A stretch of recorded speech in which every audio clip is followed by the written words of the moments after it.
Cek dulu ya apakah ini.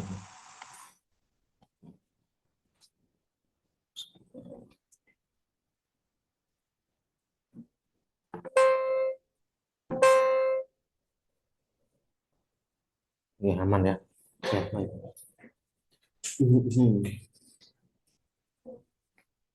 Bismillahirrahmanirrahim. Alhamdulillah wassalatu wassalamu ala Rasulillah Nabiyyina Muhammad bin Abdullah wa ala alihi wa ashabihi wa man wala wa la hawla wa la quwwata illa billah subhanaka la ilma lana illa ma 'allamtana innaka antal alimul hakim. Allahumma anfa'na bima 'allamtana wa 'allimna ma yanfa'una wa zidna ilman ya rabbal alamin. Ikhwan wa akhwat rahimani wa rahimakumullah, azza wa jalla wa iyyakum. Kita bersyukur kepada Allah masih bisa dipertemukan di majelis yang mulia ini, di antara majelis yang merupakan bagian dari keberkahan dan teman-teman surga di dunia, yaitu kita mengkaji ilmu, khususnya ilmu syar'i. Dan ini adalah pertemuan terakhir bagi para peserta daurah Arba'in Quraniyah. Insya Allah malam ini kita akan selesaikan 8 hadis terakhir dari kitab Arba'in Quraniyah. Dan ini juga sebagai pembuka dan pengisi waktu ruang yang bermanfaat bagi mahasiswa kami di pesantren bisa. Kita berada di penghujung dari kitab Arba'in Quraniyah yang ini temanya tentang menjaga niat dan keikhlasan dalam beramal, khususnya ketika berinteraksi dengan Al-Quran. Ada 8 hadis yang nanti di sini disampaikan beberapa poin penting yang kita sekiranya perlu untuk fahami, walaupun kita tidak hafal hadis-hadis tersebut. Dengan harapan ini bisa menjadi penutup yang baik. Dan ini adalah faidah dari Syekh Ahmad Al-Anqari ketika beliau menulis kitab ini, menutup dengan bab ikhlas. Ya, karena ada kalanya seseorang yang telah memiliki banyak keutamaan dari interaksinya dengan Al-Quran, baik dari sisi membaca, menghafal, mengamalkan, dan mendakwahkannya, ada kala lupa dengan hal ikhlas yang harus dijaga dalam setiap kesempatan.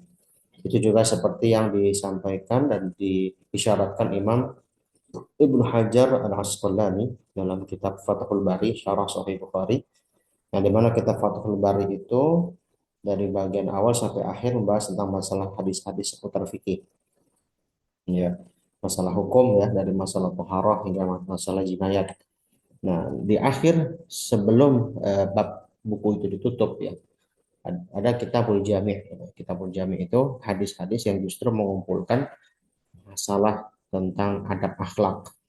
Artinya di situ ada isyarat dari Ibnu Hajar, sefaqih apapun orang, seahli apapun dia dalam berfatwa dan memahami hukum-hukum agama, dia tidak akan sempurna jika dilengkapi dan disesuaikan dengan perangai yang mulia, dengan sifat yang mulia. Nah, ini yang saya juga tangkap dari isyarat yang dibuat oleh Syekh Ahmad Al-Anqari dalam kitab Arba'in Quraniyah setelah kita membahas 31 hadis dari hari Kamis, ya, beberapa hal yang berkaitan dengan keutamaan, lalu motivasi dan yang semisalnya, maka ditutup dengan hal ini untuk menguatkan niat kita dan menguatkan motivasi kita agar semua itu kita lakukan karena Allah.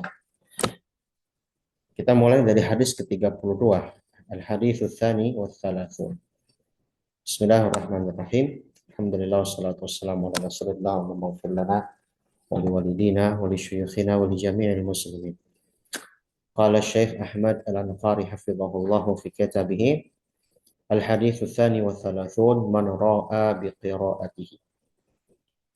Orang yang menjadikan bacaannya riya atau orang yang menjadikan keahliannya dalam Al-Quran untuk mendapatkan penglihatan dan penilaian manusia. An Abi Hurairah radhiyallahu anhu fil hadits at-tawil qala sami'tu Rasulullah sallallahu alaihi wasallam yaqul inna awwalan nasi yuqda yawmal qiyamati alaihi fadzakara rajulun ta'allama al-ilma wa 'allamahu wa qara'a al-Qur'an فأتي به فعرفه نعمه فعرفها قال فما عملت فيها قال تعلمت العلم وعلمته وقرأت فيك القرآن قال كذبت لكنك تعلمت العلم ليقال عالم atau ada sebagian riwayat dikatakan qari'un wa qara'tal qur'ana liyuqal huwa qari'un faqad qila thumma umira bihi fasuhiba ala wajhihi hatta ulqiya fin nar rawahu Muslim wa ghairuhu wa hadha juz'un min al-hadits. Hadis dari riwayat Abu Hurairah bahwasanya beliau mendengar Nabi SAW bersabda, di antara golongan pertama manusia yang akan diputuskan perkaranya. Maksudnya berarti diputuskan perkara di sini masuknya dia nanti ke surga ataupun ke neraka. Ya, maka disebutkan ada salah seorang golongan tersebut yang mereka adalah seorang penuntut ilmu. Ya, termasuk juga dia orang yang mengajarkan ilmu. Kita telah berlalu hadis yang diriwayatkan dari Abu Abdurrahman As-Sulami yang menerangkan tentang keutamaan atau orang yang terbaik dalam sisi pengajaran. Itu adalah orang yang mengajarkan Quran. Ya, di antaranya hadis Nabi SAW, khairukum man ta'allama al-Quran wa 'allama. Nah, tapi di sini juga dimaksudkan ya, dia adalah orang yang memiliki keahlian dan kekonsistensian dalam pembelajaran Quran. Dia mengajarkan dan dia belajar dan mengajarkan. Nikmat itu akan ditampilkan nanti di yaumul akhir, tepatnya di hari penghitungan amal. Lalu dia mengenal amal tersebut, ya, dan amal tersebut ternyata dia akui, ya ini adalah amal saya. Ya, ini ada hikmah bahwa nanti amal kita bukan hanya bacaan Quran, tapi semua amal kita di dunia itu semua akan ditampakkan dalam bentuk laporan. Dan kita tidak tahu fisiknya bagaimana. Di antara laporan yang disampaikan adalah semua amal-amal yang memang dia lakukan, baik itu nanti dalam hal ibadah mahdhah atau yang ghairu mahdhah, ibadah-ibadah yang sifatnya adalah rutinitas kita, perkara-perkara wajib yang sunnah ataupun yang bersifat sosial. Termasuk nanti semua amal itu ditampilkan tanpa diberikan tahu oleh Allah niatnya ikhlas atau enggak ikhlas. Gitu ya. Nah, orang tersebut sudah mengetahui dan sudah mengakui itu amal dia karena memang sudah dilaporkan hal tersebut. Tapi ternyata di situ kesimpulannya dari Allah, Allah memberikan penilaian. Ya, engkau bohong. Kadzabta. Engkau bohong karena sesungguhnya engkau justru belajar ketika dulu di dunia, belajar Quran, ngaji, bahkan menjadi seorang qari, ya. Itu supaya kamu disebut dengan orang seperti itu. Supaya kamu mendapatkan followers, supaya engkau mendapatkan like, supaya engkau mendapatkan pujian-pujian dari orang.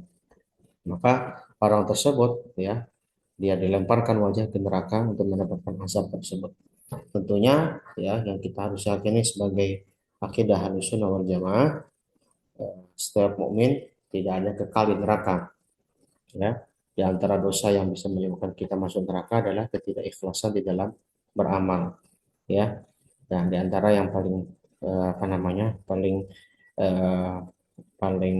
paling fatal adalah ketika hal-hal tersebut justru pada ibadah-ibadah yang pokok.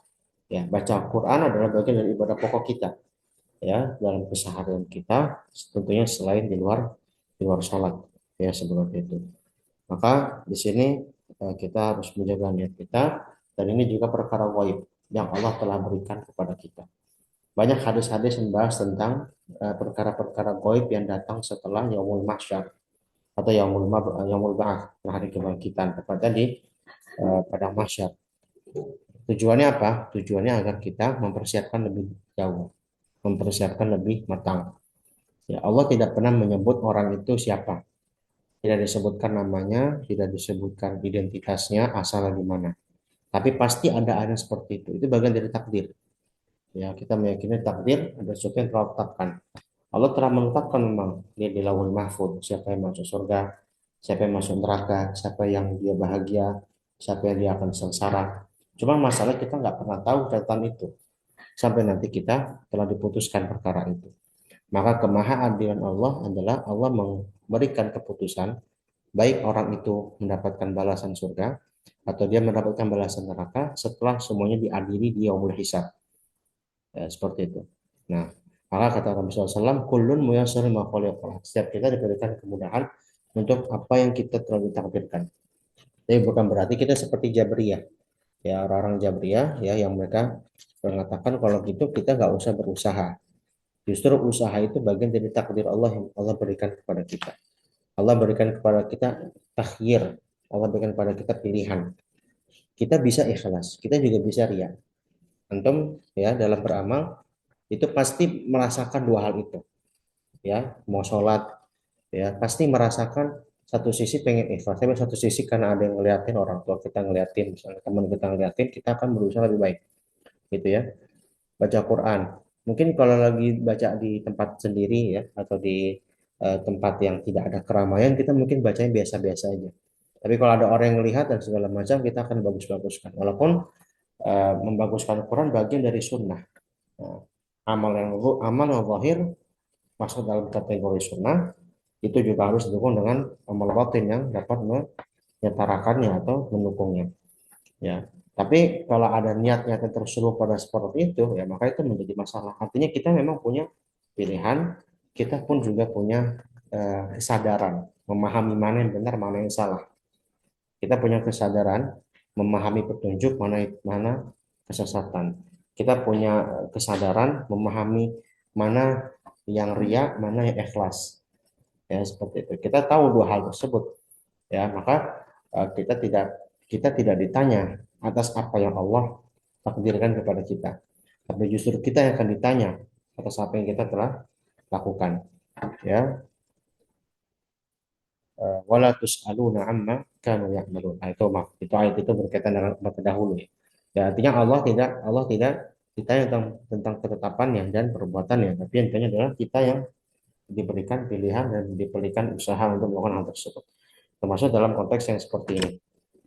Allah sudah memberikan gambaran. Ini adalah bentuk hikmahnya Allah. Ya, walaupun Allah telah menetapkan itu, tapi Allah sudah menyampaikan ini melalui sabda Nabi SAW. Yang Nabi SAW mengatakan ini bukan dari wahyunya, bukan dari nafsunya, tapi dari wahyu yang diberikan padanya. Ya, maka ketika kita belajar Quran, ketika kita menuntut ilmu, ya, ketika kita uh, ngaji, ya, dan segala macam, maka hal yang kita harus dahulukan adalah bukan penilaian orang, ya, bukan uh, prestis yang kita munculkan. Kalau zaman sekarang, namanya dunia pengajian itu sudah banyak, apalagi kalian sebagai anak-anak muda, generasi Gen Z gitu ya, yang sekarang teman-teman yang sudah mulai ngaji, ya, kenal kepada sunnah, kenal kepada dakwah, itu sudah banyak memiliki circle-circle yang bagus. Itu adalah nikmat yang patut disyukuri. Nah, tapi satu sisi ternyata circle pengajian itu justru bisa membuat fanatik kita kepada circle tersebut, bahkan bisa menjadikan sebagai hanya suatu tren. Nah, trennya teman saya ikut ngaji, itu saya ngaji karena ikut tren. Terus kalau udah tren ngaji, nanti dari situ muncul ada namanya rasa ingin dipuji, rasa ingin diberikan penilaian, rasa ingin tampil di hadapan orang sebagai orang yang telah ngaji, ya. Nah, maka ini harus dijaga niat tersebut. Maka jangan sampai kita ketika Allah berikan karunia kita memahami kitabullah, ya, dan yang semisalnya kita jatuh kepada niat yang tidak baik tersebut. Ya, walaupun bukan berarti kita tidak boleh menampakkan syiar bacaan Quran kita. Ya, boleh-boleh saja kita menampilkan syiar bacaan Quran atau menampilkan syiar ilmu, karena dimanapun juga ilmu itu perlu ditampakkan. Ya, tapi ini berarti harus kembali kepada diri kita. Ya, penilaian kita yang dimana kita harus lebih tahu tentang apa yang kita niatkan, gitu ya, apa yang kita niatkan. Dan indikasi amal ikhlas itu adalah diantaranya apa? Istiwaul amal bisirri wal alaniyah. Dia nggak akan peduli amal itu di kala ramai atau nggak di kala ramai. Kalau saya bisa terjemahkan kontekstual, dia nggak peduli kalau misalnya ditampilkan di syiar di media sosial atau apa, dia nggak peduli berapa banyak yang follow, berapa banyak yang like, kayak gitu. Kenapa? Karena memang kalaupun kita melihat dakwah di medsos misalnya menampilkan syiar-syiar ilmu yang kita miliki, ya, itu rentan sekali ada namanya niat ingin di like atau di share ya, dan segala macam gitu. Nah, dia nggak peduli dengan itu, walaupun itu adalah manusiawi ya. Misalnya kita merasa ingin di like postingan kita, itu manusiawi. Tapi kalau dia misalnya hanya ingin memposting, misalnya, hanya ingin share dakwah yang kita miliki, dakwah itu nggak harus tulisan kita, bahkan hanya kita feed story, atau misalnya kita hanya merepost dari postingan orang, terus kita merasa tidak bisa konsisten karena apa? Karena kita nggak kurang yang like kepada postingan kita. Nah, itu bisa mengkhawatirkan niat kita, gitu ya. Nah, begitu pula dalam konteks amaliyah kita dalam keseharian, gitu ya. Mau ada orang yang lihat kita ngaji atau mau ada orang yang lihat kita ngaji, sama aja, kita akan tetap istiqomah ngaji.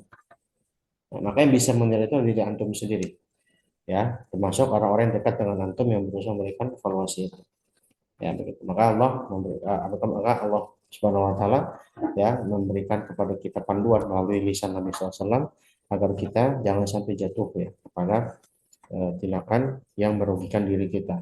Sudah capek-capek ngaji ya, sudah capek-capek belajar, tapi ternyata hasilnya zong di akhirat. Nasallallahu alaihi wasallam. Al-hadits salif wa thalathun. Hadis ke-33. Al-Qur'anu hujjatun laka aw alaik. An Abi Malik al-Asy'ari radhiyallahu anhu qala Rasulullah sallallahu alaihi wasallam wal Qur'anu hujjatun laka aw alaika kullun nas yaghdu fabayi'u nafsahu famu'tiquha aw mubiquha. Ini hadis yang disampaikan atau ada kaitan dengan beberapa hadis yang sebelumnya tentang syafaat Quran bagi kita di akhirat. Dari Abi Malik Al-Asy'ari, dia mengatakan bahwa Rasulullah SAW bersabda, Quran itu akan menjadi pembelamu atau menjadi uh, musibah atau menjadi penolak bagi dirimu. Ya, ini beda antara hujjatun laka atau hujjatun alaika. Ya, ini udah jadi idiom. Hujjatun laka, hujjatun la, seperti kayak da'ala, da'ala. Udu'uli, itu artinya doakan yang baik bagi diriku. Udu'u alayya, itu berarti doakan keburukan bagiku. Nah, jadi dalam bahasa Arab, beda huruf, ada kala bisa beda makna. Ya, beda kata, maaf, beda kata. Allah sama li itu kan ada kata. Ya, itu gitu. Quran itu bisa menjadi pembela bagimu dan juga bisa menjadi musibah bagimu atau bisa menjadi penolak bagimu. Maka setiap manusia itu nggak lepas dari dua hal tersebut. Ya, maka di sini adalah bagian dari pembahasan yang diteruskan dari bab yang sebelum tentang syafaat. Nah, bagaimana kita bisa tahu Quran itu menjadi hujah atau pembela kita atau sebagai penolak bagi kita ketika semua hal yang kita lakukan dalam interaksi dengan Quran itu ada kesesuaian dalam aspek bacaan. Dalam aspek bacaan, dia berusaha menjaga ketepatan bacaannya. Dalam hal hafalan, dia berusaha untuk meningkatkan hafalan atau menjaga hafalan. Kalau ditanya mana lebih dahulukan, meningkatkan atau menjaga, tentunya menjaga hafalan. Di bab sebelumnya kita membahas tentang ta'ahudul Quran, yaitu menjaga hafalan Quran dan konsisten dengannya. Itu adalah kewajiban seumur hidup. Karena menambah hafal itu adalah sunnah, tapi menjaganya adalah wajib. Ya, bahkan bisa berdosa ketika kita sengaja mendengarkan hafal Quran tanpa uzur. Ya, seperti itu. Nah, bacaan yang baik, yang tepat, dengan hafalan yang dijaga, disertai dengan amal yang baik. Ya, amal-amal yang baik atau amal-amal yang mendukung kesehariannya dia sebagai ahli Quran. Lisannya terjaga, tidak berkata kotor, ya. Tangannya tidak menzalimi orang lain, tetangganya tidak terganggu dengan dirinya, teman-temannya juga merasa nyaman dengan dirinya, keluarganya dipenuhi nafkahnya, ya. disayangi dan semisalnya. Dari sisi aspek muamalah, dari sisi aspek ibadah-ibadah yang mahdoh, sholat yang wajib tidak pernah ditinggalkan, yang sunnah pun juga bahkan dilakukan, ya dan semisalnya. Maka ketika dia berusaha menjadikan Quran sebagai syafaat dan pembela bagi dirinya, harus ada korelasi di antara hal tersebut. Walaupun korelasi ini tidak harus sempurna. Karena ada kalanya kita manusia masih banyak kekurangan. Ya, sebaik-baiknya kita berinteraksi dengan Quran, sebaik-baiknya kita meminta Allah agar Quran menjadi hujah bagi kita, kita masih punya kekurangan. Ada orang yang masih terus belajar, ya bacaan Quran, tajwid masih belum benar-benar, tapi dia mau belajar, dia nggak merasa sudah benar sehingga dia nanti akhirnya membiarkan apa yang telah salah. Dia juga apa namanya dalam aspek hafalan dia juga tidak menjadi orang yang malas dalam menghafal atau menjaga. Dalam aspek amalan dia juga berusaha untuk introspeksi atau muhasabah atas dirinya. Nah, selama itu dilakukan maka itu adalah bagian dari cara kita ya untuk menjadikan Quran sebagai penolong kita. Jangan sampai kita punya hafalan tapi misalnya kita bermudah-mudahan ya dalam interaksi dengan lawan jenis misalnya. Ya, maka sangat disayangkan dari sekali ya sebagian teman-teman mahasiswa yang dulu dari pesantren misalnya masuk ke kampus ternyata malah pacaran. Ini jelas bertentangan dengan norma sosial dan norma agama, gitu ya. Jangankan kita pacaran, kita bersentuhan tanpa adanya kita bersentuhan saja itu haram, gitu ya. Maka aneh ketika ada orang yang misalnya hafal Quran, tapi dia pacaran, ya dan semisalnya. Bahkan sekarang bukan lagi masalah pacaran lawan jenis, yang menjadi fitnah besar sekarang malah adalah LGBT, fitnah LGBT di dunia mahasiswa. Ya, itu adalah hal yang masalah, maka itu dosa yang lebih besar daripada perzinahan. Bahkan azabnya adalah dia kalau kita lihat dari teori syariat orang yang melakukan gitu itu dia diberikan hukuman yang harus dilempar dari ketinggian ke bawah. Sebagaimana yang sebagaimana kaum Nabi Lot diazab dengan azab seperti itu. Ya, seperti itu. Nah, maka ketika ada orang yang hafal Quran atau ada orang yang eh, apa namanya paham Quran atau dia mengaji Quran dan ternyata dia melakukan hal seperti itu yang bertentangan dengan norma susila, norma sosial dan juga norma yang lainnya, maka itu jelas dia telah menjadikan Quran sebagai bencana bagi dirinya. Quran tidak lagi menjadi penolong di akhirat kalau dia tidak bertaubat, ya kalau tidak dia bertaubat, gitu ya. Ya Allah, dan makanya doa yang kita selalu minta kepada Allah, ya Allahumma ja'alil Qur'ana hujjatan lana wala hujjatan alaina. Ya Allah, jadikan Quran sebagai penolongku, sebagai syafaat bagi diriku. Dan Quran menjadi syafaat adalah syafaat yang syariah, syafaat yang diizinkan dan sesuai dengan syariat. Karena Allah sendiri sudah mengizinkan hal tersebut dan Al-Quran yang datang sebagai syafaat tentunya bukan dalam bentuk fisik mushaf yang kita ketahui sekarang, tapi dalam bentuk amal yang kita baca. Sehingga dengan amal itulah yang akan menolong kita dan membuat kita mudah untuk masuk surga. Di antara syafaat syariah yang Allah sudah janjikan bagi kaum mukmin ada dua, yaitu Al-Quran dan dari syafaat Rasulullah SAW. Adapun orang-orang lainnya, orang-orang soleh lainnya, bahkan seorang ahli Quran yang lain, misalnya kita minta syafaat ke guru kita misalnya di akhirat, itu belum ada jaminan.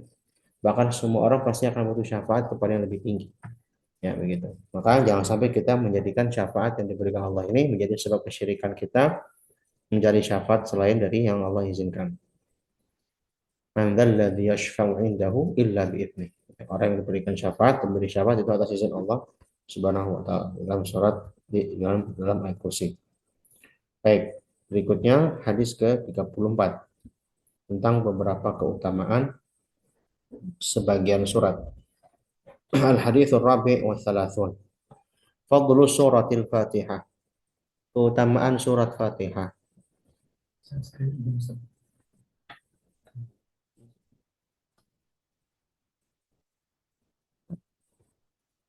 Barusan apa tadi? Barusan.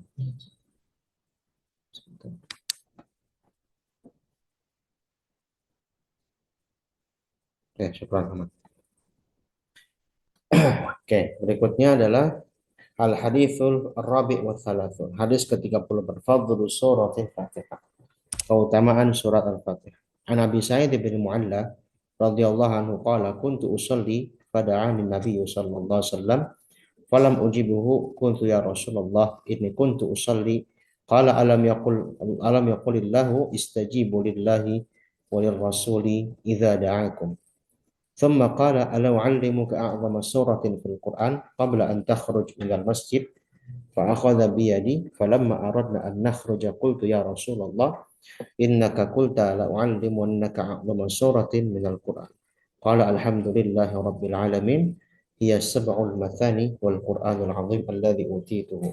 Si Nabi SAW pernah berdiskusi dan pernah mengajarkan kepada salah seorang sahabat tentang surat apa yang engkau paling agungkan di dalam Al-Quran. Kata beliau adalah surat Al-Fatihah yang Alhamdulillahirabbil alamin, dan sebagian para ahli tafsir memberikan definisi Al-Fatihah dengan As-Sab'ul Mathani, yaitu surat yang terpenuhi dengan 7 ayat yang terulang. Maksud terulang itu adalah kali dia dibaca dalam setiap kesempatan, paling minimal di dalam sholat.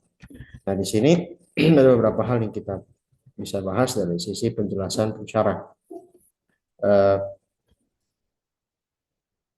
Al-Fatihah ruknun min arkanis shalah kama thabata 'an Nabi sallallahu alaihi wasallam wa la tasihhu sholatu illa biha. Fatihah adalah rukun salat yang dengannya kita harus membacanya dan tidak sah ketika salat tidak dipenuhi dengannya. Fa'alal muslim an yusahhiha tilawatahu 'inda qira'atihi li suratil Fatihah ala yadi syaikhin mujazin bil Qur'an au mutqin. Maka sebaiknya seorang muslim itu memulai memperbaikan bacaannya dari surat Al-Fatihah. Dan kata Syekh Utsaimin rahimahullah, walamani akhil karim antam kuth fi ta'alumi wa tasrihi tilawatika al-Fatihah usbu'an aw syahra. Bahkan kalaupun seandainya kita harus belajar Al-Fatihah selama sebulan, bahkan setahun, karena mungkin kita masih banyak kekeliruan dan kesalahan, maka tidak masalah. Ini itu harus diprioritaskan. Ya, kenapa? Karena itu seperti beliau memberikan isyarat seperti kita mungkin sedang belajar wudhu. Ya, wudhu adalah bagian dari awal ibadah kita. Kalau ada orang yang misalnya kita harus belajar wudhu kepadanya dalam waktu yang lama, misalnya, walaupun rata-rata tidak demikian ya, realitanya lebih mudah untuk wudhu. Tapi ternyata kalaupun dia tidak lama, tapi dia mungkin harus ada biaya yang dikeluarkan, misalnya. Maka justru itu adalah pengorbanan kita untuk belajar. Jadi jangan sampai saking pentingnya Al-Fatihah dan wudhu ya, tadi sebagai perumpamaan dari rukun sholat dan juga bagian dari permulaan ibadah yang utama. Lalu juga di sini disampaikan beberapa penafsiran tentang Al-Fatihah, tapi saya tidak bahas semuanya karena ini berarti masuk ke kategori tafsir. Di Al-Fatihah itu ada 3 bahasan yang utama. Al-Fatihah dari ayat ke-1, A1 itu hitungannya dari basmalah ya. Kalau kita melihat dari pendapat para ahli qiraah, mayoritas mereka menghitung basmalah sebagai ayat pertama. Ya, kecuali sebagian imam qiraah yang lain seperti Nafi', Imam Abu Amr itu Amir ya, 3 imam dari qiraah sab'ah yang mengatakan basmalah bukan bagian dari Al-Fatihah. Maka itu ada pengaruh dalam masalah mazhab fikih ya, seperti itu. Nah, ala kulli hal ayat pertama Al-Fatihah kebanyakan mengatakan basmalah bagian dari surah Al-Fatihah. Ayat ke-1 sampai ayat ke-3, ayat ke-4, ayat ke-3 maaf, 1 bismillah 2 3, ayat ke-4 ya. Ayat ke-4, 1 sampai ke-4 itu adalah konteks ilmu akidah ya, karena di situ kita mempelajari asma wa sifat ya, mempelajari nama-nama Allah Subhanahu wa taala dan yang semisalnya. Maka itu adalah bagian dari pembelajaran akidah. Ayat kelima, ya, ayat kelima itu kita berarti mempunyai konsep ibadah, ya, konsep tauhid. Konsep ibadah. Berarti masalah hukum. Dalam hal ini berarti fokusnya adalah pada hukum sholat dan hal-hal yang berkaitan tentang ta'abudiyah, ya, ibadah kepada Allah. Jadi bukan hanya sholat, seperti misalnya rukun Islam yang kita ketahui semua, ada puasa, ada zakat, dan juga haji. Ya. Lalu juga ayat ke-5 dan ke-6 kita konteksnya adalah konteks sejarah. Ya, konteks sejarah karena pada saat itu dibahas tentang kaum yang terdahulu, orang yang mengingkari Al-Quran atau mengingkari kebenaran dua golongan. Ada golongan yang dimurkai, ada golongan yang sesat. Nah, sini banyak penafsiran yang masyhur adalah penafsirannya adalah al-maghdubi alaihim adalah orang-orang Yahudi karena mereka mengetahui ilmu tapi tidak beramal dengan ilmu tersebut. Apa indikasinya?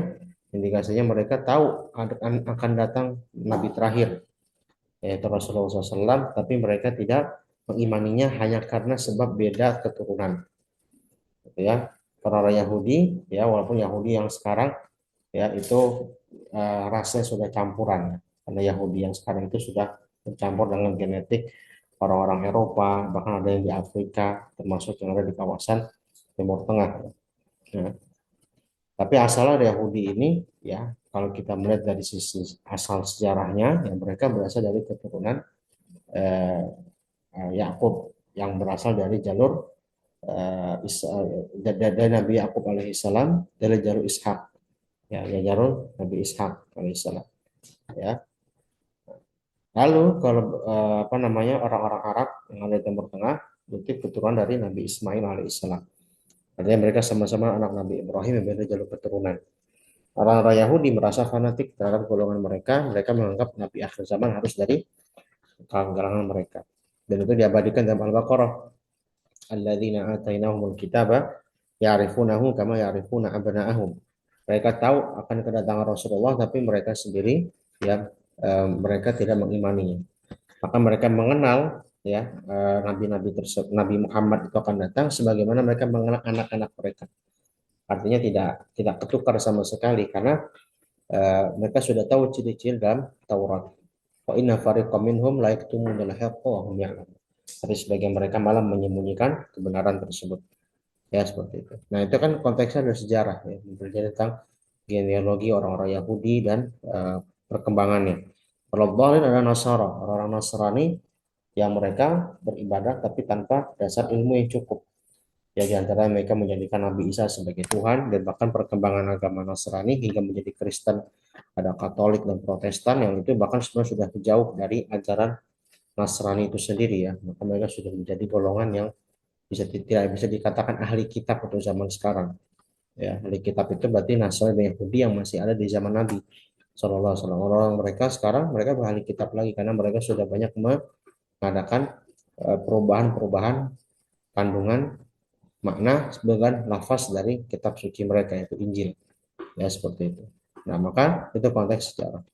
Nah, Al-Fatihah dikatakan Sab'ul Mathani dan juga yang paling agung karena mengandung tiga konsep hal tersebut yang itu adalah keumuman dari isi Quran.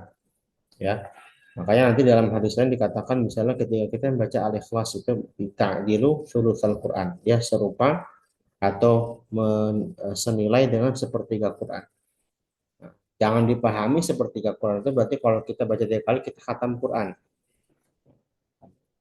Tapi dia masuk sepertiga Quran karena isinya mengandung satu bagian dari bahasan Quran itu adalah tauhid. Nah, gitu. Dalam Al-Ikhlas semua konsepnya adalah konsep tauhid. Nah, sementara Al-Fatihah menggabungkan tiga hal itu dalam 7 ayat. Ya, seperti itu. Maka ini adalah keagungan dan keutamaan surah Al-Fatihah dibanding surat yang lainnya. Begitu pula surah Al-Fatihah dinamakan juga dengan Ummul Quran. Nah, jangan kita terjemahkan Ummul Quran dengan ibunya Quran. Ada salah seorang dai yang pernah menyampaikan hal tersebut. Dikatakan oleh dia Ummul Quran. Al-Fatihah itu Ummul Quran, ibunya Quran. Kalau begini berarti kita udah bermasalah akidahnya. Kenapa? Berarti kita kalau begitu mengatakan Quran adalah makhluk. Ibu itu adalah makhluk. Ya. Umul Quran jangan mana itu dalam bahasa Arab itu tidak harus ibu. Itu adalah sesuatu yang pokok.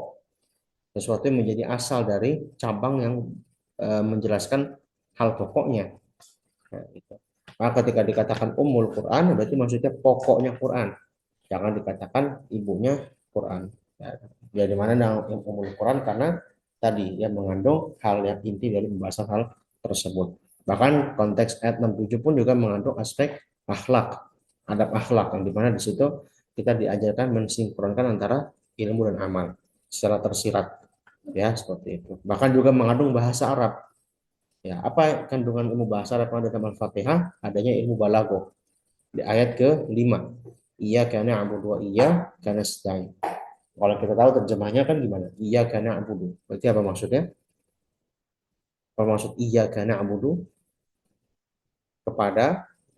kepadamu kami menyembah. Kalau kita lihat konteks lafaznya, seharusnya fi'il dulu baru iyyaka. Iyyaka harus sebagai maf'ul. Ya kalau kita belajar bahasa Arab dalam bahasa Nahu, maf'ul itu harusnya di akhir. Tapi kenapa didahulukan iyyaka sebagai maf'ul di situ?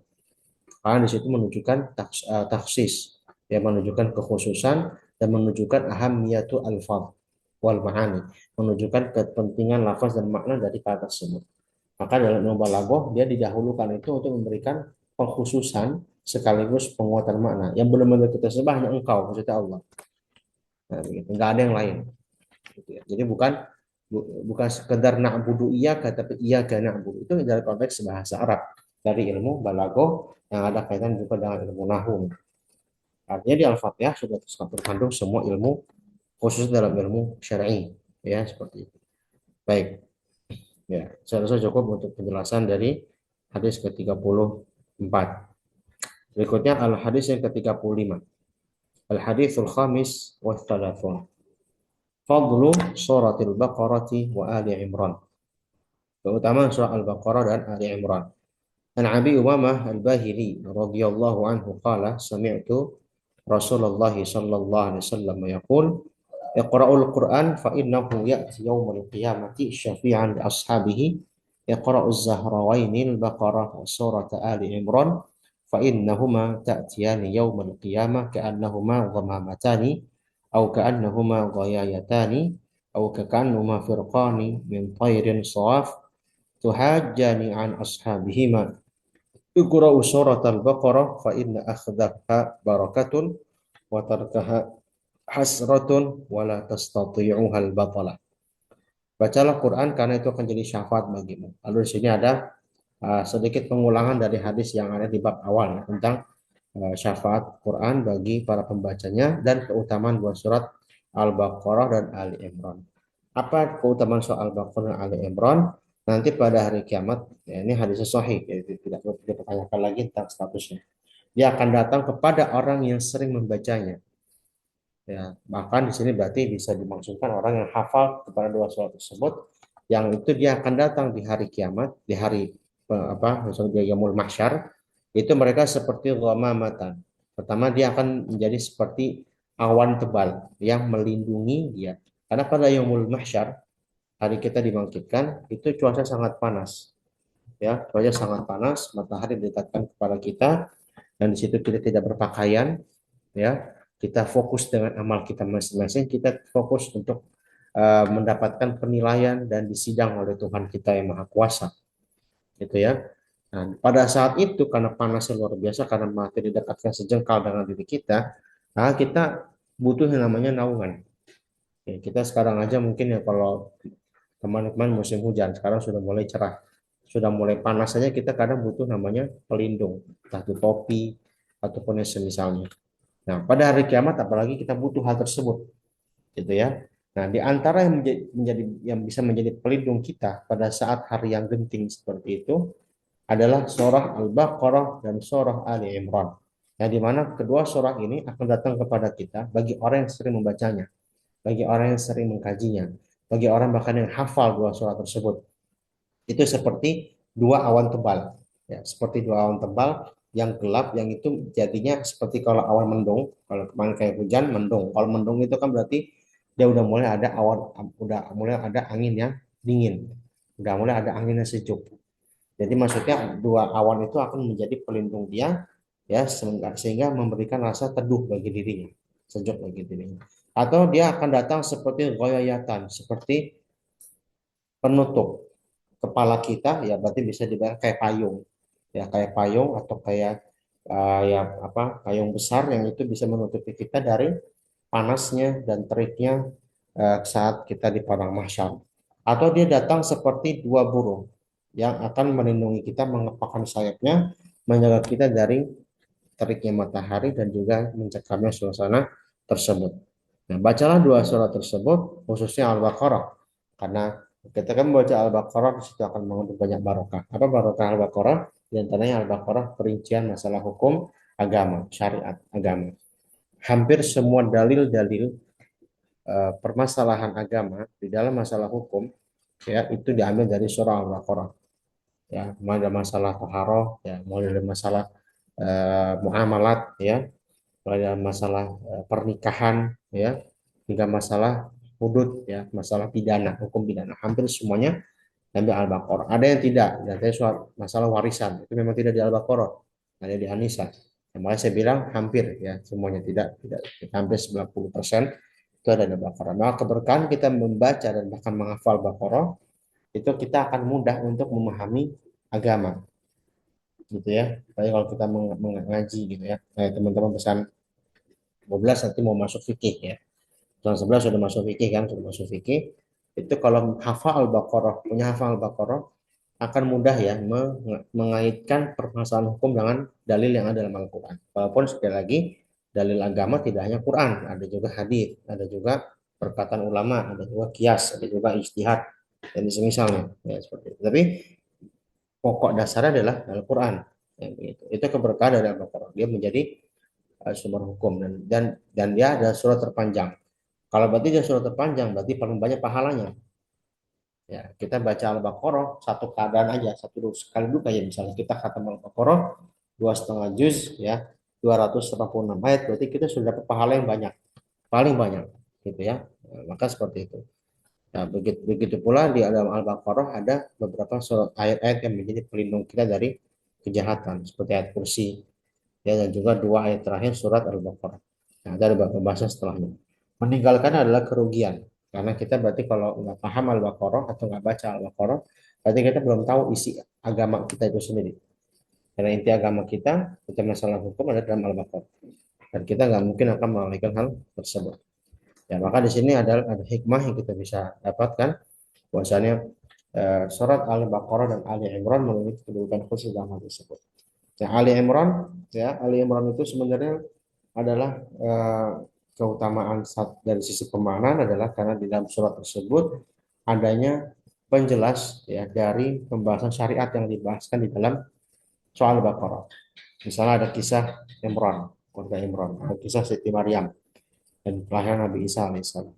Lalu ada juga hal-hal bantahan terhadap orang-orang yang menentang syariat agama Islam, seperti adanya bantahan pada orang-orang Yahudi, orang-orang ahli kitab, ya, dan yang semisalnya. Jadi Al-Imran sebagai argumentasi penguat dari syariat yang didapatkan di dalam surah Al-Baqarah. Maka dua soal ini memang memiliki keutamaan dari sisi apa? Kekuatan hujah dan juga dasar hukum agama. Nah, maka ketika kita bisa hafal dan apa namanya membaca itu secara berkesinambungan, maka harapannya kita bisa melakukan hal tersebut. Ya, maka memang sebagian para metode penghafal Quran itu memulai dari awal tuh.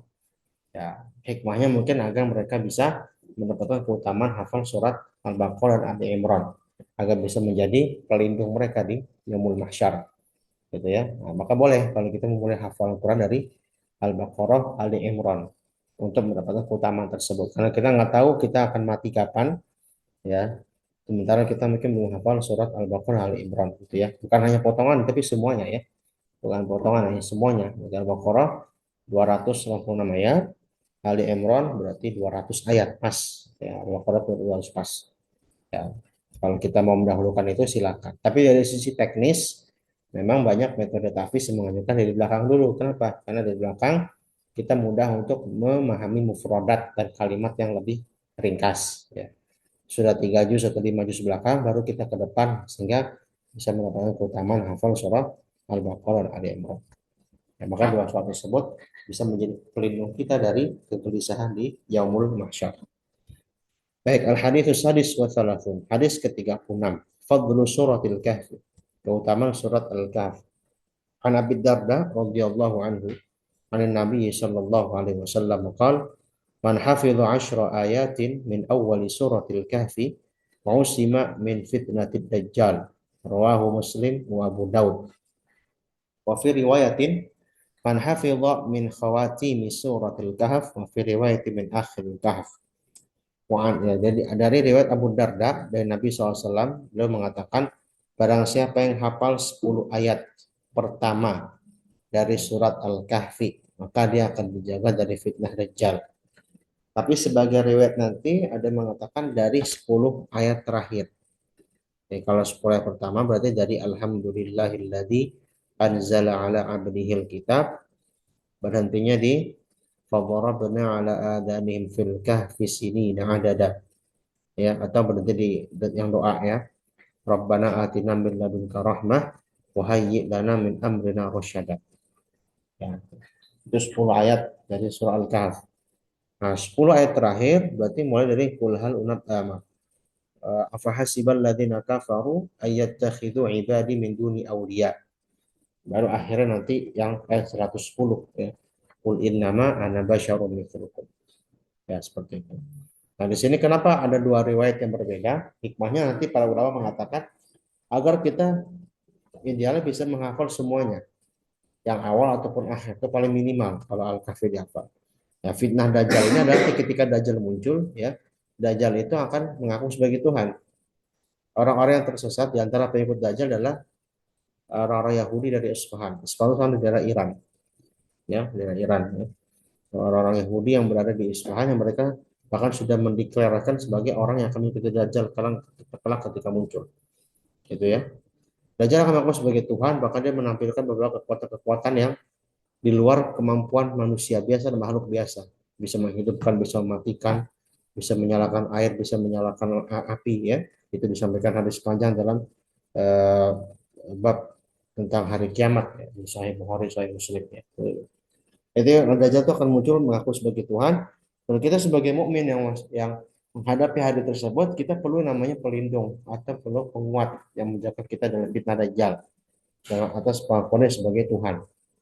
Ya, di antara hal tersebut adalah kita baca Al-Kahfi. Jadi kita hafal itu untuk kita baca nanti kalau ketemu Dajjal, gitu ya. Bukan maksudnya ngafal doang sekarang, tapi itu dibaca ketika kalau kita melihat ini Dajjal.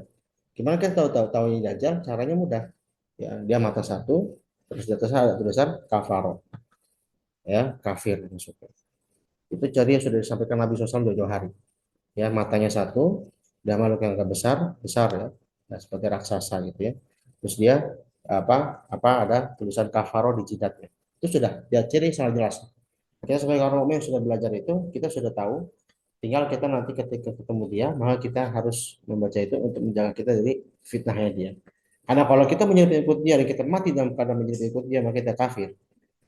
Ya, hati-hati jangan sampai kita menjadi orang yang nanti malah sengsara di akhir zaman. Ya, seperti itu. Walaupun nanti sebenarnya eh, kebanyakan kaum mukmin ya, tidak semuanya. Banyak kaum mukmin nanti menjelang diutusnya Dajjal, ya. Lalu ada perang dengan Nabi Isa alaihissalam, itu ada yang Allah wafatkan lebih dahulu. Ya, kebanyakan yang memiliki kekuatan iman. Makanya banyak ulama-ulama yang wafat lebih dulu. Orang-orang soleh banyak yang lebih wafat lebih dulu ya. Menjelang hari kiamat itu nanti kenapa? Untuk menjaga mereka dari hal tersebut. Ya, Dajjal akan mati ya ketika nanti Nabi Isa diturunkan untuk memerangi dia. Ya, bersamaan juga dengan Ya'juj dan Ma'juj. Ini pembahasan lebih khusus ya. Dan menarik kalau kita bahas secara khusus tentang peristiwa akhir zaman. Yang jelas eh, kita membaca Al-Kahfi dengan menghafalnya itu nanti memang tujuannya ketika kalau kita ditakdirkan oleh Allah masih hidup sampai kita ketemu Dajjal, sampai kita jadi pengikut Nabi Isa, ya semoga kita pengikut Nabi Isa, memerangi dia, biar kita istiqomah dengan itu, kita baca surat itu. Nah, bacanya berarti idealnya 10 awal, 10 akhir. Karena riwayatnya sama-sama sahih. Ya, maka faedah juga kalau bisa kita bukan hanya dua awal akhir tapi semuanya. Al-Kahfi secara keseluruhan. Gitu ya. Wa an Nawas bin Sam'an al-Kilabi radhiyallahu anhu fil hadis tawil qala dzakara Rasulullah sallallahu alaihi wasallam ad-Dajjal tsumma qala faman ra'ahu minkum falyaqra alaihi fawatiha surat al-Kahf. Nah, maka Nabi sudah dikatakan kata Nabi ini hadis panjang tentang peristiwa Dajjal datang di akhir zaman. Lalu ketika itu beliau katakan kalau kalian melihat dia maka baca awal-awal Al-Kahfi. Ini sebagai ada sebelum awal. Memang banyak ulama mengatakan di awal, 10 awal. Tapi saya bilang nggak usah, kita nggak usah minimalis. Kalau bisa Al-Kahfi baca semua, gitu ya. Dan eh, eh, bagi kita yang sudah rutin di tiap malam Jumat baca Al-Kahfi, saya rasa bisa hafal dengan sendirinya. Ya, tidak perlu menghafal secara khusus karena sudah menjadi wiridan atau kebiasaan. Wa Nabi Sa'id al-Khudri radhiyallahu anhu Nabi SAW qaal man qara'a surat al-kahfi fi yaumil jum'ah adha'a lahu minan nuri ma bainal jum'atain Rawahul Baihaqi wa Hasan Albani wa Syekhana Abdullah Sa'ad. Dari hadis Abu Sa'id Al-Khudri bahwa Nabi SAW mengatakan barang siapa yang baca soal kahfi hari Jumat maka dia akan diberikan cahaya di antara dua Jumat. Cahaya itu maksudnya berarti dia diberikan kemudahan dalam amal. Maksud juga nanti sebagai riwayat Allahu ma bainahu wa bainal atiq. Di antara fadilah al-kahfi nanti kalau pada yaumul qiyamah kita tuh diberikan cahaya khusus yang menerangi kita antara kita hingga ke Baitul Atiq, maksudnya Ka'bah gitu ya. Itu peristiwa gaib yang kita belum tahu gimana, tapi itu memberikan isyarat akan kemuliaan orang yang istiqomah membaca suratul kahf ya hingga hingga akhir hayatnya ya seperti itu. Intinya baca Al-Kahfi di antara utama adalah untuk mendapatkan keutamaan cahaya yang Allah akan berikan kepada kita. Dalam konteks dunia, riwayat tersebut mengatakan antara dua Jumat diberikan cahaya itu yang kita nggak tahu gimana cahayanya, tapi diberikan pemanaan berarti dia ke lapangan rezeki, kemudahan, ya terus juga apa namanya kesempatan mendapatkan Jumat lagi berikutnya, ya termasuk juga nanti kalau di konteks akhir zaman, ya Allahumma bainahu bainal baitil atiq, dia berikan cahaya antara dirinya dengan Ka'bah, berarti dia diberikan penerangan ketika pada hari itu sudah mulai gelap. Ya, karena pada akhir zaman kan semua penerangan sudah tidak ada, ya langit sudah dihancurkan dan segala macam ya, seperti itu. Maka dia bisa menjadi apa? Penerang kita di saat kegelapan. Yaitu fadilah surah Al-Kahfi. Walaupun nanti memang riwayat Al-Kahfi itu riwayat yang lainnya itu pakai redaksi Lailatul Jum'ah ya. Kalau ini kan fi yaumil Jum'ah, hari Jumat. Redaksinya pakai malam Jumat. Kayak dalam mazhab Syafi'i khususnya sunnah al-kahfi itu baca dua kali, pagi dan malam. Ya, jadi kalau malam berarti pada maghrib sampai tengah malam jam 12 jam satu. Ya. Terus kalau hitungan pagi ya berarti dari waktu tahajud jam satu ya atau mungkin dari subuh ya dari subuh ya subuh berarti kalau malam sampai qiyamul lail sampai tahajud. Nah, waktu sahur. Nah, subuh sampai eh, maghrib hari Jumat, yaitu baca lagi. Itu kalau idealnya begitu. Untuk apa? Mengkombinasi dua hal tersebut. Walaupun memang nanti sebagai ulama hadis mengatakan hadis al-kahfi itu dhaif. Ya, sebagai ulama itu ada mengatakan hadis dhaif. Dia sebenarnya tidak sampai derajat sahih ya. Artinya dia beberapa hal riwayatnya itu dia diperselisihkan. Tapi dhaif itu lemah bukan berarti ditinggalkan ya. Dhaif itu berarti dia ada kekurangan dalam kualitas riwayat, bukan palsu. Kalau palsu nggak boleh. Nah, kalau ini lemah dia masih diperbolehkan. Maka karena dia riwayatnya banyak menerangkan itu, maka dia paling minimal standar hasan. Ya, artinya masih berada di bawah sahih. Derajatnya masih 90% dapat diterima. Ya, maka al-kafi keutamaan tadi adalah dia bisa menjaga kita dari fitnah dajjal dan juga menjaga kita memberikan cahaya kepada kita di saat yang kita butuhkan. Al-Kahfi itu mengandung empat hal. Kenapa kita baca Al-Kahfi? Apa sih hikmahnya? Utamanya di hari Jumat. Karena pada soal Al-Kahfi mengandung empat hal penjagaan dari fitnah. Ya, ada hikmah yang kita bisa di empat kisah yang menerangkan tentang fitnah yang itu terjadi pada kehidupan kita. Pertama, fitnah agama. Itu diceritakan dari kisah Ashabul Kahfi itu sendiri. Ya, pemuda yang mereka lari dari kejaran raja yang saat itu namanya Dekianus ya, ya Raja Romawi yang menguasai di sekarang tuh daerah Jordania, ya, ada daerah Jordania, yang dikuasai oleh Romawi yang ketika itu Romawi belum beragama Katolik ya, Romawi masih beragama masih beragama paganisme ya dengan dewa-dewa kuno Romawi ya seperti itu. Yang mereka memaksa masyarakat setempat untuk mengikuti agama mereka. Ada di antara pemuda mereka, pemuda di masyarakat tersebut yang merupakan pemuda yang mengikuti ajaran Nabi Isa. Jadi peristiwa Ashabul Kahfi itu kalau kita lihat tafsir itu peristiwanya antara zaman setelah Nabi Isa dengan zaman sebelum Rasulullah di Jazirah Arab, gitu ya. Jadi dia bukan masa-masa yang berdekatan dengan Nabi Musa, Nabi Yusuf, ya, dan segala macam jauh. Jadi setelah Nabi Isa. Jadi mereka ini ada pengikut Nabi Isa, artinya secara tidak langsung ya. Mereka bukan murid Nabi Isa, tapi mereka adalah orang yang beriman dan mengikuti ajaran Nabi Isa. Gitu ya. Nah, maka ketika itu mereka beriman dan ketika itu pengikut Nabi Isa bertauhid, ya, bukan mengkultuskan dan menuhankan Isa. Mereka beriman, ketika mereka beriman, Mereka dikejar karena mereka ketahuan tidak mengikuti ajaran penguasa. Masuk ke Al-Kahfi, ke gua, sehingga mereka tertidur. Walam itu fi kahfihim salasami'atin sinina wazdadu tis'at. 309 tahun. Ya, itu sama dengan 3 abad. Ya. Ya, dan itu mereka tidur atas kekuasaan Allah karena mereka ditidurkan dalam keadaan bangun dalam keadaan yang masih biasa saja. Artinya kan ada sebagian riwayat mengatakan mereka bangun jenggot panjang, panjang kalau 300 tahun enggak, mereka biasa. Cuman memang bajunya masih baju yang lama. Jadi bayangin baju 300 tahun lalu datang ke abad yang setelah 300 tahun pasti beda. Kita Indonesia sekarang tahun 2026. 300 tahun lalu berarti tahun 1700. Beda bajunya. Nah, dia bayangin ketika dia keluar ke pasar, ke kota pakai baju lama, termasuk uang koinnya juga masih uang yang lama. Ibarat uangnya peninggalan VOC dipakai sekarang di Indonesia, pasti udah lama banget gitu ya. Makanya dia sempat aneh punya pembicaraan. Ya, singkat cerita dia ternyata beriman dan raja telah beriman gitu ya. Nah, di sini hikmahnya fitnah dunia, fitnah agama yang dimana para pemuda ini rela meninggalkan kampungnya bahkan tinggal di goa gitu ya. Jadi keimanan didahulukan daripada kekuasaan. Ya, jadi menjaga agama itu lebih diutamakan dan butuh perjuangan. Kedua ada kisah ya dari fitnah harta ya di mana pemilik dua kebun ya eh, pemilik dua kebun di mana salah satu pemilik kebun itu ya merasa bahwasannya kesuksesan kebun yang dia miliki itu dari dirinya bukan dari pertolongan Allah Subhanahu wa taala. Maka jangan sampai kita menjadi manusia yang artinya gila harta dan tidak bersyukur.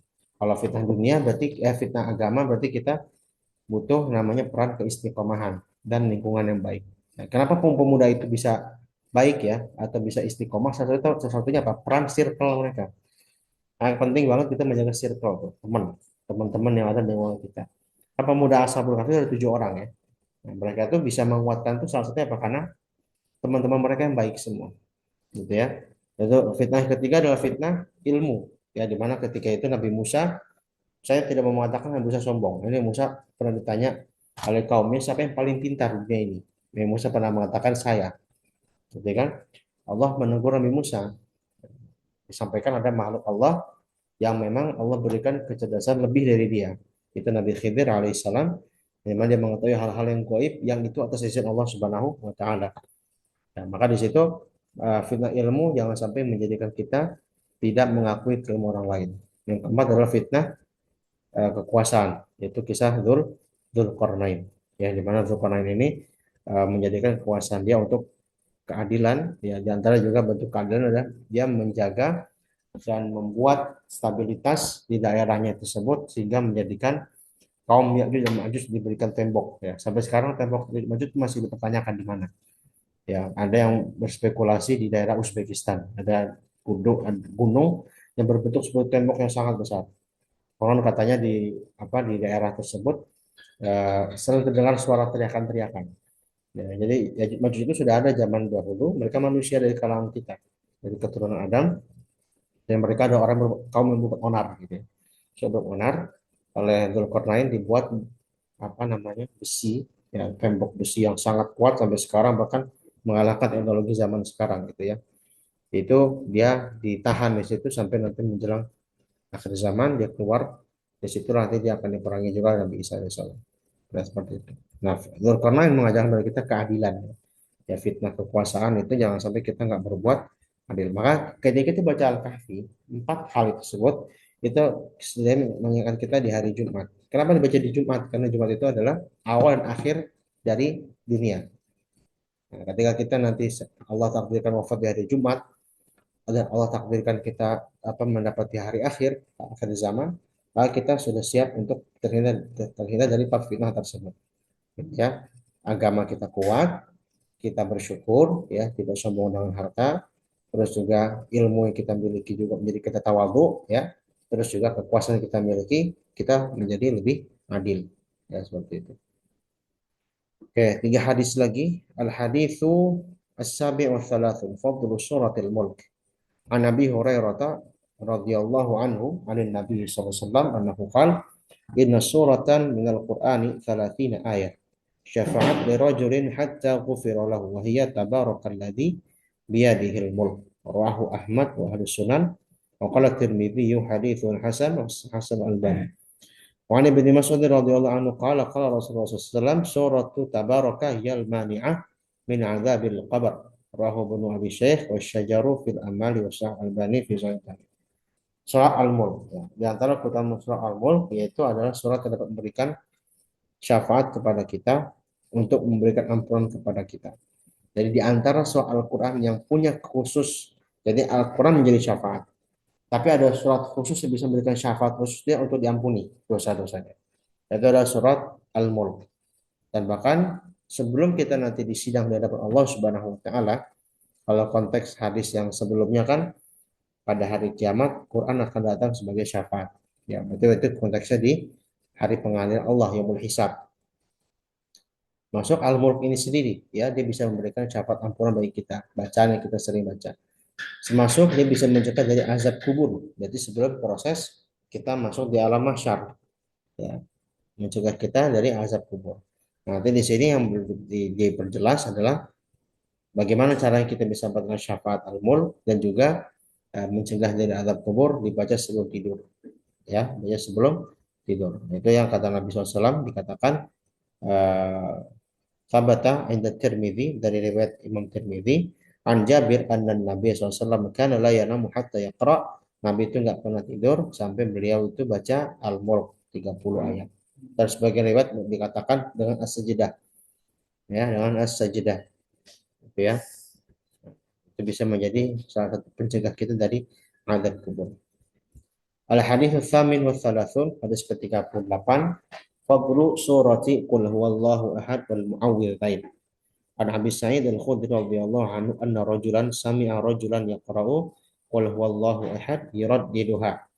Falamma asbaha ja'a ila Rasulillah sallallahu alaihi wasallam fa dzakara dzalika lahu wa ka'anna ar-rajula yataqalluha. Faqala Rasulullah sallallahu alaihi wasallam walladzi nafsi biyadihi innaha la ta'dilu thulutsal Qur'an. Rawahu Bukhari wa Ahmad wa fihi wa kana ar-rajulu yataqalluha min ghairi hamzin wa huma lughatan. Ya, dari riwayat Abu Sa'id Al-Khudri bahwasanya ada seseorang mendengar baca Al-Ikhlas diulang-ulang gitu ya sampai pagi. Bahkan ketika itu orang tersebut ternyata mencintai soal Al-Ikhlas dan segala macam, maka Nabi SAW mengatakan Al-Ikhlas utamanya setara dengan sepertiga Al-Quran. Tadi saya sempat singgung ya, sepertiga Al-Quran bukan berarti kita baca 3 kali khatam. Ya, baca 3 kali Al-Ikhlas itu pahalanya apakah setara dengan khatam? Tidak. Ya, jadi setara itu berarti dari sisi makna, kandungan, bukan dari sisi jumlah. Gitu ya. Baik. Begitu pula dari surah Al-Mu'awwidzatain, yaitu surah Al-Falaq dan An-Nas, ya, dikatakan sebagai surat yang melindungi kita dari berbagai macam bahaya, di antaranya sihir dan yang semisalnya. Baik. Al-haditsu at-tasi' wa tsalasun, hadis ke-39.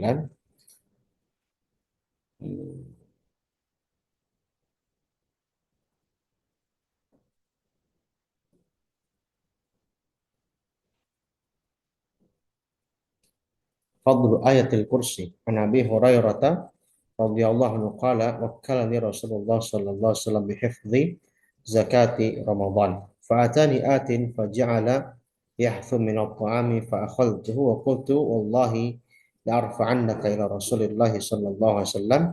ثم قص الحديث بطوله إلى أن قال الشيطان في الثالثة دعني أعلمك كلمات ينفعك الله بها. قلت ما هو؟ قال إذا أويت إلى فراشك فاقرأ آية الكرسي الله لا إله إلا هو الحي القيوم حتى يختم الآية فإنك لن يزال عليك من الله حافظ ولا يقربنك الشيطان حتى تصبح. فخليت وسبيله فأصبحت فقال لي رسول الله صلى الله عليه وسلم ما فعل أسيرك البارحة؟ قلت يا رسول الله زعم أنه يعلمني كلمات ينفعني الله بها فخليت سبيله قال ما هي؟ قلت قال لي إذا أويت إلى فراشك فاقرأ آية الكرسي من أولها حتى تختم الآية الله لا إله إلا هو الحي القيوم وقال لي لن يزال عليك من الله حافظ ولا يقربك الشيطان حتى تصبح. فكانوا أحرص شيء على الخير فقال النبي صلى الله عليه وسلم أما إنه qad sadaqaka wa huwa kadzubun ta'lam man tukhatib mundu thalathi layalin ya Abu Hurairah qala la qala dzaka syaitan rawahu Bukhari. Ini hadis yang panjang tapi ini dipotong oleh penulis juga. Jadi ini kisahnya Abu Hurairah suatu saat pernah diminta oleh Nabi jaga harta zakat. Ya, jadi ambil zakat. Jadi Abu Hurairah pernah jadi ambil zakat. Jaganya itu selama sepanjang waktu ya atau lagi shift-shiftan gitu ya. Kebetulan Abu Hurairah lagi jaga lagi waktu malam. Tiba-tiba malam-malam itu ada orang tapi makhluk yang nggak jelas itu, bentuknya nggak jelas. Kalau bahasa kita kayak setan gitu ya. Tapi Abu Hurairah nggak takut ya. Jadi dikatakan dia bentuknya seperti kayak kerak gitu ya. Datang gitu. Kerak tapi fisiknya aneh gitu ya. Datang tiba-tiba nyolong kurma. Kurma itu ada harta zakat gitu ya. Kurma dia ambil harta zakat. Ketahuan sama Abu Hurairah, sini kamu ngapain? Jadi Abu Hurairah itu nggak takut itu ya. Itu kayak hantu gitu kayak penampakan gitu ya. Tapi dia nggak takut karena sahabat imannya tinggi gitu ya. Ya, apa ambil apa ketahuan sama orang nyolong balikin ya balikin ternyata hari kedua dia masih balik lagi gitu ya hari kedua masih balik lagi ketahuan lagi sama Abu Hurairah sini balikin lagi ya, balikin lagi nah hari ketiga ini orang kok nggak ini makhluk ini nggak kapok-kapok gitu ya dia tanya gitu ya apa namanya dia ngambil terus akhirnya ditahan itu ditahan pada hari ketiga itu ditahan oleh Abu Hurairah mau diinterogasi kan. Tapi ternyata sebelum diinterogasi oleh Abu Hurairah, makhluk ini mengatakan kepada Abu Hurairah, kamu mau tahu nggak kalimat apa yang bisa menyelamatkanmu dari gangguanku? Kalau misalnya malam-malam itu ada hal kayak begini. Diajarkan oleh dia, bacalah Allahu la ilaha illa sampai akhir terakhir. Oke, Al-Baqarah 255. Tapi setelah itu dilepasin Abu Hurairah, ya udah lepas deh gitu kan.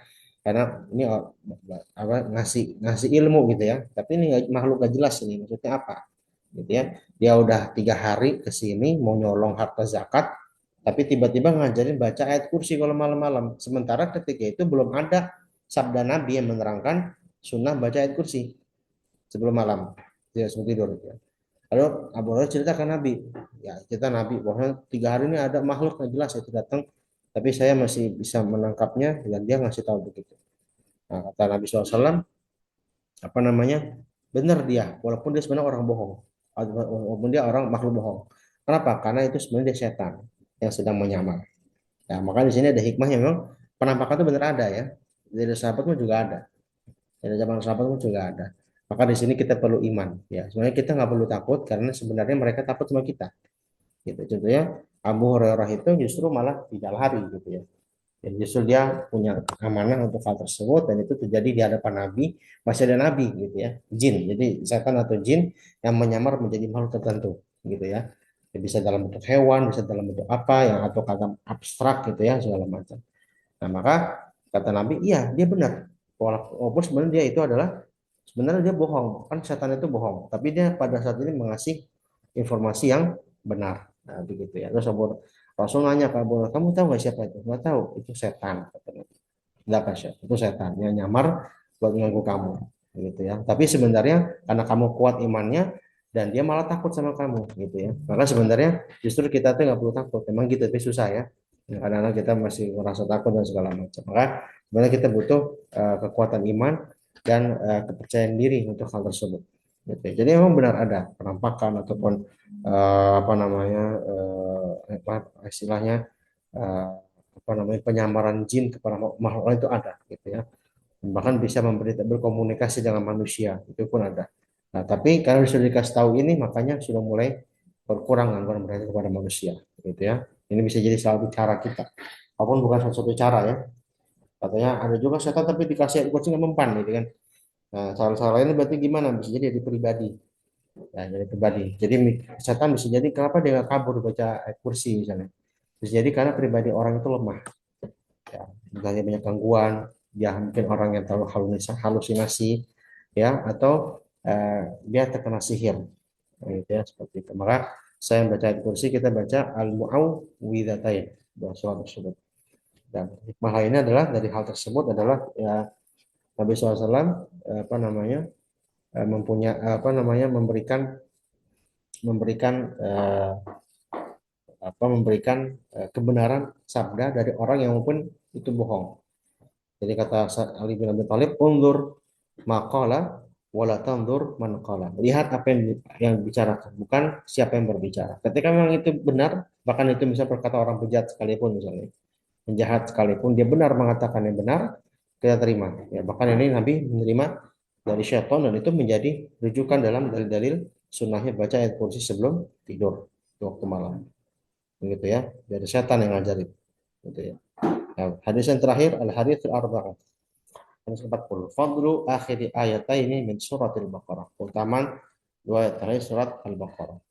An Nabi Mas'ud Al-Badri radhiyallahu anhu qala qala Rasulullah sallallahu alaihi wasallam al-ayatani min akhir suratil Baqarah man qara'ahuma fi lailatin kafatahu. Kata Nabi SAW, dua ayat dari surah Al-Baqarah, maka yang membacanya di malam hari akan mencukupkannya. Maksudnya mencukupkan apa? Mencukupkan dari keburukan yang terjadi, termasuk mimpi buruk ya, mimpi buruk ya, terus juga sihir yang ketika dikirimkan waktu malam hari dari orang-orang yang ingin menyihir, masuk keburukan-keburukan yang bersifat eh, wahid ya, yang ada misalnya di dalam rumah ya, bukan perkara gaib atau yang batin aja nggak kelihatan, kayak sihir itu kan kelihatan, gangguan setan itu kadang nggak kelihatan ya. Atau gangguan-gangguan yang mungkin terjadi karena perkara-perkara wahid, misalnya ada kerusakan-kerusakan di rumah misalnya.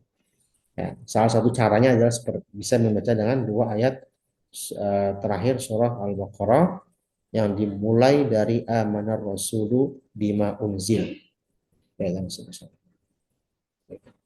Nah, itu bisa kita jaga dan kita baca untuk mencegah dari hal yang tidak diinginkan. Tentunya ini adalah ikhtiar ya, baca Al-Baqarah, dua ayat Al-Baqarah, terus ayat kursi, ya, dan yang semisalnya itu adalah ikhtiar kita untuk menjaga kita dari hal-hal yang buruk, termasuk gangguan syaitan, termasuk sihir, dan yang semisalnya. Ya, seperti itu. Selama kita bisa mendawamkan dan kita menjaga keimanan kita, terus kuatnya interaksi kita dengan Quran, kuatnya iman kita, kita nggak mudah mudah depresi, nggak mudah stres ya. Karena ada kalanya orang yang tanda kutip suka takut ya dengan sesuatu yang goib itu kadang dari hati mereka yang stres atau memang dari bawaan yang mereka miliki ya. Emang ada orang yang Allah kasih hak seperti itu. Ya maka cara untuk menangani hal itu perlu tangani orang yang lebih paham dalam masalah ruqyah. Ya, ruqyah yang harus punya tahap lanjutan. Nah, kita yang nggak punya hal itu kita bersyukur karena dengan dua-dua hal itu sudah sangat mencukupi. Ya, dua ayat terakhir lalu juga dengan ayat kursi masuk dengan surah Al-Mulk ya seperti itu. Baik, Allah alam shawab. Ini kita majelis ditutup sampai hadis ke-40. Dengan begitu telah berakhir sudah daurah Arba'in Qur'aniyah. Eh, harapannya ini bisa menjadikan kita sebagai motivasi khususnya dari pendekatan ilmu hadis, dasar dari hadis yang menerangkan tentang keutamaan Al-Quran, baik dari sisi majelis, baik dari sisi motivasi, baik dari sisi interaksi, dan juga keutamaan-keutamaan sebagian surat. Itu hanya sebagian kecil ya surat tersebut. Nah, Syekh Ahmad membuat ringkasan ini memang idealnya kalau bisa dihafal agar kita paham dalil-dalil dan kita bisa jadikan dasar untuk menguatkan interaksi kita dengan Al-Quran. Tapi kalaupun tidak dihafal, tidak mengapa, karena inti dari pengumpulan 40 hadis ini agar kita punya ringkasan ya yang mudah untuk kita jadikan rujukan gitu ya. Dan arba'in itu banyak, bukan hanya arba'in Nawawi, Qur'aniyah, beberapa aspek agama lain juga punya arba'in ya, 40 hadis yang digunakan untuk meringkas bahasa dan eh, rujukan yang banyak dari suatu suatu ilmu.